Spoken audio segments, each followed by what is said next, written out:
그래서 이런 사람들이 안 냈을 때 상대적으로 이거에 대한 권리나 의무를 보충적으로 넘겨받았다고 인정되는 사람들이 내라 하는 얘기고요. 시험용으로 중요한 것만 설명드리면 이해를 다 하려면 시간이 많이 걸리니까 설명드리면 일반적으로 여기에 있는 두 번째 여러분들 출자자라고 되어 있죠. 거기 보면 앞에 법인의 재산으로 충당하고 부족한 금액은 이렇게 되어 있습니다. 애들이 내야 되는데 안 냈거나 또는 내려고 했는데 불구하고 세금이 모자라거나 이런 얘기겠죠. 여기 앞에 뭐라고 해요? 법인 과로세가 뭐가 있습니까? 유가증권시장 상장법인 제외라고 되어 있죠. 무슨 얘기냐면 여기 법인은 한마디로 그냥 이렇게 하시면 돼요. 비상장법인. 그죠? 그러니까 상장법인은 출자자 제시한 쓸모가 없습니다. 이 사람은 여기 출자한 사람이니까 비상장법인의 출자자가 제시한 압세무가 있다. 요거 하나 기억하시면 되고요. 그 다음에 여기 주주 또는 출자가 있는데 같은 용어입니다. 이거 누구냐? 그냥 주주가 아니고 과점주주입니다. 여기서 출자자는 역시 과점주주와 여기는 하나 더 있습니다. 무한책임 사원. 이렇게 되는데 과점은 비율이 얼마입니까? 50% 초과. 그죠? 50% 초과. 그러니까 여기에 출자자 주주라고 해서 무조건 당하는 게 아니고 지분이 50% 넘는 사람만 제2차 납세의무가 있다. 이겁니다.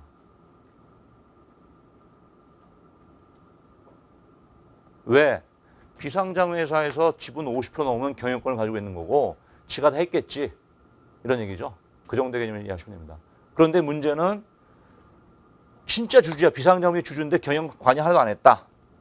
그럼 책임이 없죠. 그러니까 주주면서 동시에 경영 참여한 사람만. 이게 이제 사실 들어갑니다. 정확하게 얘기하면. 자, 예.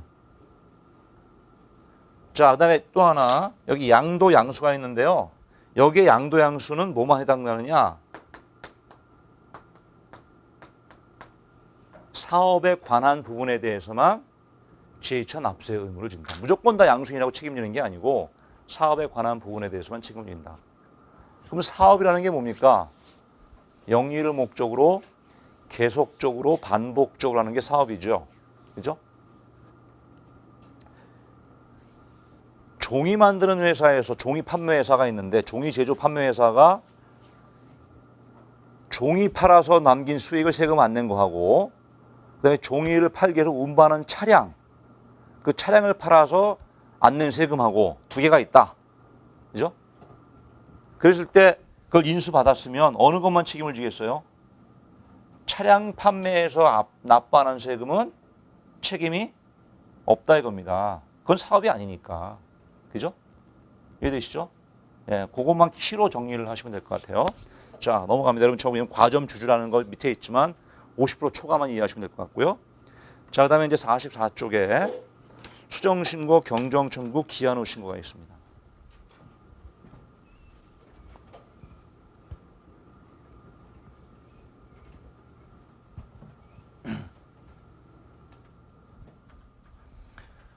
우리가 이제 신고니까 이미 배운 것 좀 뭐겠어요? 자진 신고겠죠? 세금 확정되는 행위가 있다. 그래서 언제까지 기한이라는 게 있었겠죠. 그죠? 그럼 기한까지 신고하기 위해서 어떻게 했을 거냐? 내가 수입이 얼마고 비용이 얼마해서 과표가 얼마고 과표에다가 세율 곱했더니 세금이 얼마다. 이런 걸 다 계산해 갖고 기록하고 신고해서 납부하고 그래 끝냈을 거라고요. 딱 끝나고 났는데 보니까 잘못됐더라. 이런 겁니다. 그럼 잘못되는 방법은 두 가지입니다. 그림으로 제가 드리는 그림이 있는데 이렇게 했고 이렇게 하고 이렇게 하고 그죠? 웃고 찌그리고 있죠? 이게 누구 표정이냐 하면 세무서의 표정입니다. 이게 세무서 표정이 이렇게 바뀌도록 내가 뭘 고쳐야 된다는 거죠. 그럼 이렇게 바뀌는 건 뭐겠습니까? 우리가 아까 자진신고라고 할 때 가장 큰 의미가 뭐였죠? 신고라면 뭐가 보여진다고요? 신고하는 순간 그대로 확정된다 그랬잖아요. 그죠? 근데 잘못된 신고를 고쳤더니 세무서가 웃어. 잘못되신 거를 고쳤더니 세무서가 찌그려. 무슨 얘기겠어요? 웃는 거는 증액하니까 웃는 거겠죠. 아, 내가 이제 100원 냈는데 알고 보니까 150원 냈어야 된다. 50원 더 내겠다. 이럴 거고. 이거는 야, 너 100원 냈는데 보니까 내가 70원 내야 되는데 30원 더 냈다. 돌려다오. 이렇게 했죠. 이해되세요? 그래서 이렇게 하는 거를 뭐라고 그러냐면 수정신고라고 합니다. 이렇게 하는 걸 뭐라고 그러냐? 경정청구라고 합니다. 청구고요. 신고예요. 그러면 수정신고를 해야 되는 사유, 경정청구를 해야 되는 사유는 뻔하다고요. 여기 이걸 이해하시면 되잖아요. 수정신고 어떻게 했겠어요? 정확한 금액이 있는데, 그죠? 수정신고는 처음에 어떻게 했다는 거야? 수정신고하려면 수입을 실제보다 줄였거나 비용을 실제보다 늘려갖고, 그죠? 이거거나 또 동시거나 이렇게 돼 결과적으로 정확한 세금보다 적게 세금을 신고했었기 때문에 수정신고를 해야 되겠죠. 맞죠? 경정청구 반대죠. 당초에 수익을 너무 높게 잡았거나 비용을 너무 낮게 잡았거나 이게 엔드가 되든 오가 되든 그래서 결과적으로 과표가 실제보다 너무 높이 올라가 있어서 세금을 더 냈었겠죠. 그죠? 이외에 여러 가지가 있으니까 뭐 혼합됐든 이건 뭐 이해만 충분히 하시면 되는 거고. 자, 여기 신고라는 말과 청구라는 말의 의미 경정이나 수정이나 다 고치는 얘기입니다. 용어로는. 그죠? 청구와 신고가 무슨 차이겠냐? 신고는 의미를 그대로 뭘 갖고 써요? 이거 갖고 쓰죠. 그죠? 뭐 여전히 수정 신고에도 뭐가 부여되는 거와 똑같아요. 확정력이 부여되는 겁니다. 청구라는 용어는 어떻습니까? 우리가 보통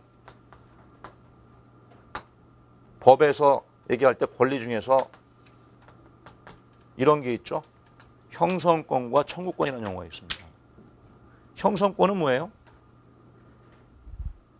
형성권은 권리를 주장하는 사람이 표시를 하면 상대방이 좋던 싫던 무조건 그 권리가 인정되는 게 형성권이고, 청구권은요, 권리를 주장하는 사람이 표시를 하면 상대방이 인정해야만 권리가 성립되는 게 청구권이죠. 그죠?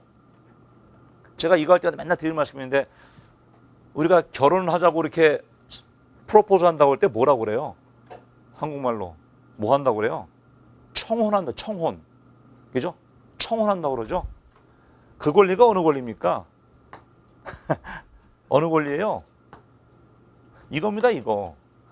제가 엉뚱하죠. 그게 이거면 참 좋겠다 갖고 생각한다고요. 마음에 들면 결혼합시다 하면 해야 되는 거야. 근데 그건 아니잖아요. 그죠? 여기서 말하는 청구도 그런 의미로 보면 뭐예요?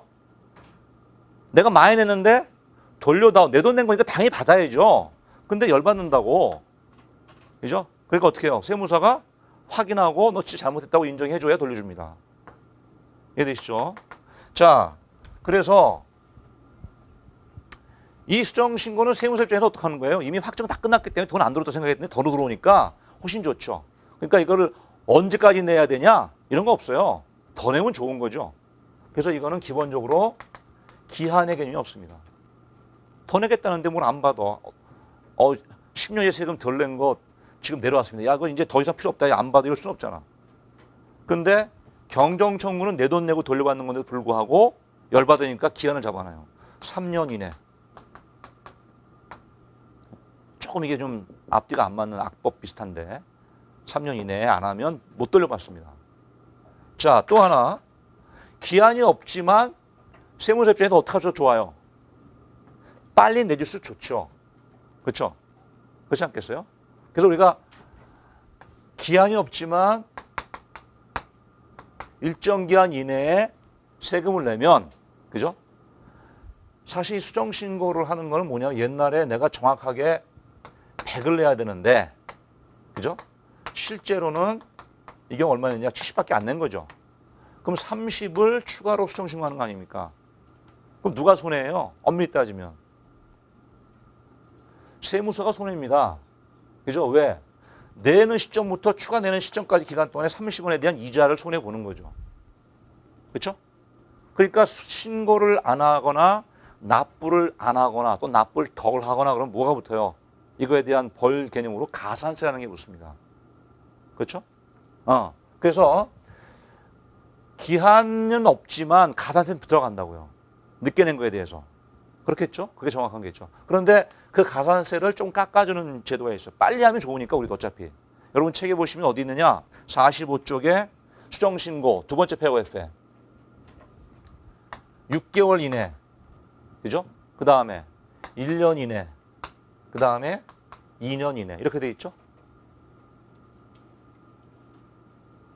그래서 6개월 이내 신고하면 50%, 6개월 초과 1년에 신고하면 20%, 1년에서 2년에 신고하면 10%, 2년 넘어가면 없습니다. 깎아주는 게. 됐죠? 네, 그런 과소신고 가산세 감면이 있습니다.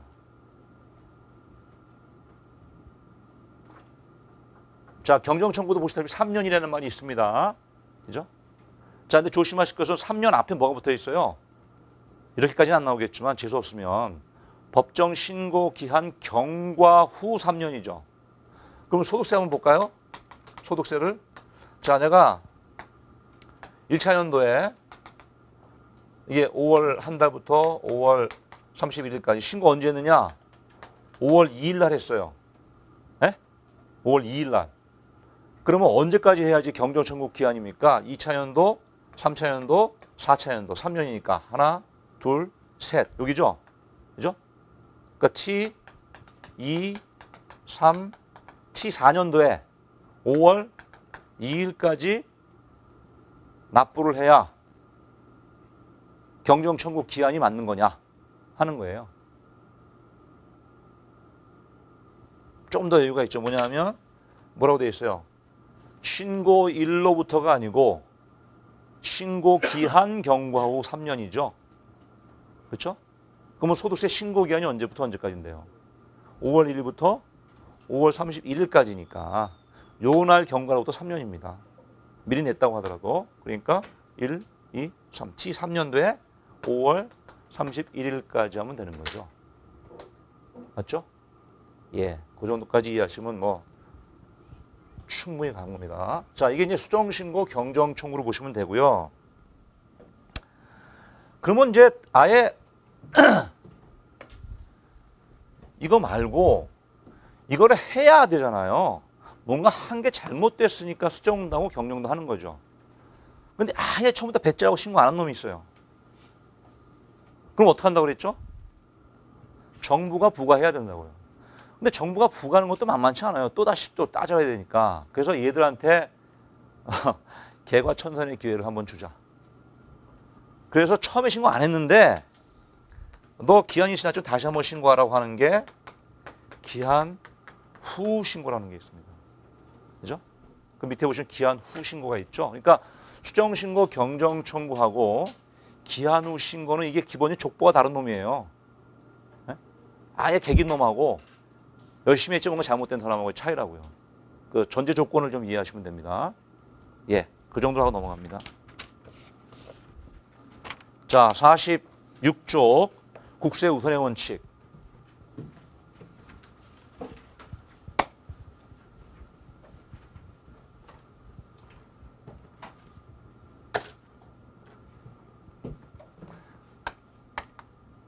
국세도 채권입니다. 그죠? 그 다음에 우리가 하는 민사, 일반 채권 이렇게 있다. 어느 걸 먼저 걷어갈까요? 납세자가, 채무자가